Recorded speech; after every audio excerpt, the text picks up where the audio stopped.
pipeline. Cleaning, yeah. Well, and the whole thing is, it's like people don't realize that there's so many just intricate parts of like components that we're making. Like no one would have ever thought it'd be like there's a custom manufacturer out there that's making steel brush kits that go inside oil transportation pipes, and he's selling them to 22 different countries. 22 different, like you never. PA.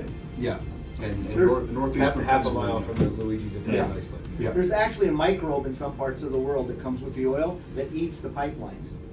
So it actually will eat pinholes in the pipelines, and then it secretes, and it actually makes a shell over itself. So the brushes have to break that shell up, and then they'll run a biocide after it through the pipelines to kill these microbes to keep them from eating holes in the pipeline. And so, how fast is this brush moving inside of a pipe? Not very fast, a couple miles an hour. Okay. Yeah, And pushed along. just push along with the oil or the gas. Okay. And I'm sure we'll see out there the design of it that prevents it from moving or rotating, or is it more of a sphere, or is it concave? That's I have a pig, so I'll Okay. actually show you from one of our customers and Okay. stuff. Yeah, the brushes go all around. It just keeps it centered. It can turn a little. It doesn't matter. Now, how much of this is manually done versus automated? So we're just entering the automated phase. Okay. So most of it is manually done. We tried an automation project a couple years ago. Yeah. Vision wasn't quite there. And is that because so you're taking all these individual steel cables? Is that a correct terminology? Yeah, good. Yeah. Cable, wire. it was wire, and you're putting them inside of So another. yeah, we have two different lines, and those are the pencil brushes we talk about. We actually put those in a cup, and we'll show you and we'll give you how they go in, and then they're just glued into cores. Okay. We make all of our own cores. And so this is what would go inside of a tube like this. Yes. And then I would assume it just gets pushed through. Pushed along. Mm-hmm. Do they ever worry about it rotating and getting stuck or anything like that? No, or? because the pig is centered. It Okay. centers the pig, and the pig is centered. Now they do get pigs stuck. That's a huge problem. Usually when they get them stuck, it's like somebody that says there's no valves in this line, Yeah, it sticks and then to the they leave a valve open, or there's a Y valve that they Yeah. didn't tell the cleaning people about, and it Okay. gets stuck. But that costs, you're talking millions when it gets. Oh when you my get a pig gosh, stuck. yeah. Because you're shutting going to the that bottom. Ooh. You're going to the bottom of the ocean and cutting up a pipe and replacing it. Yeah. And they've been using this brush for 50 years. But that's a real problem. Think about, technology is probably advanced now to like the vision systems will work. So we have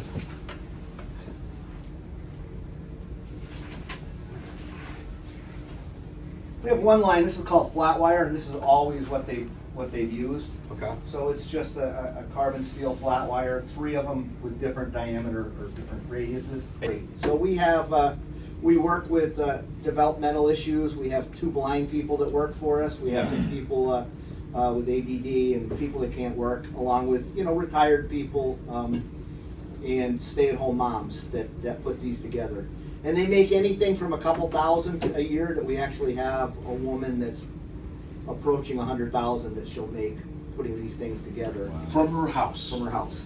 We doing talked it about that with her yesterday, about how to TV. diversify, So right? so the way she's making it, it's not just she actually gathered a bunch of people. So she brings a trailer down, picks up a whole trailer load of stuff, gives it to people in her neighborhood, and then she takes a little bit from them for the Okay. of their money to. Yeah. But she's making $1,500 to $2,000 a week. How much of your product is custom versus? All custom. It's all custom. So I'll show you when we do the thing. So our most of our customers are the pig they call cleaning a pipeline pigging. Okay. And it's basically a steel mandrel, and they put urethane on it. Yep. And our brushes bolt to it, and it just flows with the oil or gas. Oh, so it just goes right in line. Just goes in the line and just flows. They turn the pressure down a little bit Yeah. to slow it down, but basically it just flows with the product. Okay. There's a guy in the other, catcher's mitt? Yeah, is he just out there? Is he kind of just swimming his hands So in they there? actually have launchers, which is similar to a torpedo launcher that actually launches it into the pipeline. And then at the end, they'll have a valve that they can open. The pig will go in, and they close the valve, and the oil will just go around the valve, and they take it out. So that's kind of how they. So our manufacturers, the way they make their money is on the urethane. Yeah. So they all have steel mandrel, but every one of our customers makes their ID and their bolt hole patterns different. So once their customers buy from them, they have to come back to them for the urethane. Mhm. So the brushes that fit that, like every 24-inch pig for every customer of ours is different. It's different. So all of our brushes are pretty much custom made. And it's designed to basically remove sediment and all that stuff, or residue, whatever you want to call it, Sure. on the outside OD of the ring, and it's going down there and it's cleaning that. And how often does that product we have millions of miles Yep. of pipe. So across. it all depends. It's different on all parts of the world, right? Okay. Like the gas that comes out of eastern Pennsylvania is among the cleanest in the world. The pipelines here don't have to be cleaned a lot. Western Pennsylvania, it's really dirty. Mm-hmm. So the gathering lines, and a lot of the cleaning is done in gathering lines. It just depends where it is. In the oil, because oil's hot coming out, Yeah. so there's a lot of paraffin wax with oil. Okay. And depending on what part of the world it is, there's pipelines, because as soon as it goes down the pipeline, it starts to cool and the wax congeals. And so the wax is what you're And the we're wax removing is the wax, okay. or anything that comes out with it. So Sludge. there's Sludge. pipelines, there's gathering lines that they actually have to clean every day. And then, some that they clean weekly or monthly. And then when you get to the transmission lines where they're just sending it, from Texas to New York, Yeah. they may only have to be cleaned once a year. Because, they've already processed. How big it. are those how big are those transmission lines? So up to 56 inches on okay, gas okay, lines. okay. 'Cause So we do mentioned brushes. 24. I'm thinking, Yeah. man, that's small for what I'm thinking. We do brushes and for pipelines from 3 inches to 56 inch. Okay, so you cover the whole spectrum Yep. of sizes there. Okay. And what's the material of that brush? Is that just Most of it is a carbon steel. Okay. It's a spring steel. what alloy? What's that? Like a 40, 45 or? Yeah, it's heat treated. Okay, And just then that. and then we do a lot of, for gas lines, it's mostly stainless. Okay, Yeah, usually a 304 stainless. got it. Because they put magnets on their pigs, so if anything's metal's in there, it'll stick to the magnets. Got it. So the 304 stainless will stick to magnets. Okay. Once in a while, we have to do 316 if they're doing.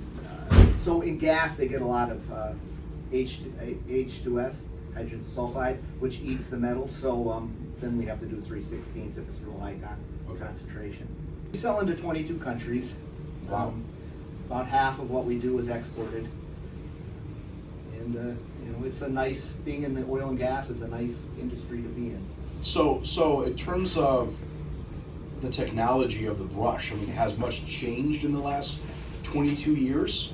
Other than us coming up with a better way of doing that, no. Okay. They've been doing this. So right now, our advantage competitively, it really doesn't have to do with the brushes. It has to do with our service. Okay. So we get stuff out faster. We got an order yesterday that has to be in Germany on Friday, and we'll make it.